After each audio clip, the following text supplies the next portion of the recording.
మొన్న మధ్యన వెనిజులా అధ్యక్షుడు మదురో అమెరికా అధ్యక్షుడిని దమ్ముంటే నన్ను అరెస్ట్ చేసి తీసుకుపో అన్నాడు. అమెరికా అధ్యక్షుడు 450 కోట్ల రూపాయలు ఇస్తాను మదురోని పట్టుకొచ్చిన వాళ్ళకంటే 500 కోట్ల రూపాయలు ఇస్తాను ట్రంప్ని పట్టుకొస్తానని అతను కూడా ప్రకటించాడు. పైగా అమెరికా అధ్యక్షుడు స్టేట్మెంటు దానికి ఒక మ్యూజిక్ వేసి దమ్ముంటే పట్టుకో అన్నటువంటి కోణంలో డ్యాన్సులు కూడా వేశాడు మదురో. ఇప్పుడు అతను వాళ్ళ భార్య జైల్లో ఉన్నారు.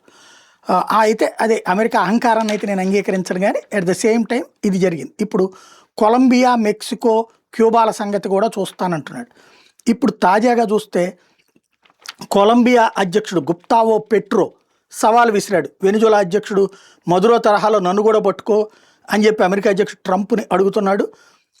ట్రంప్ రా నన్ను పట్టుకో, ఇక్కడ నీకోసం వేచి చూస్తున్నా అని చెప్పుకొచ్చాడు. అమెరికా మా మీద బాంబులు వేస్తే మా దేశంలో రైతులంతా పర్వతాలు గెరిల్లా పోరాట ఎదురుగా మారుతారు.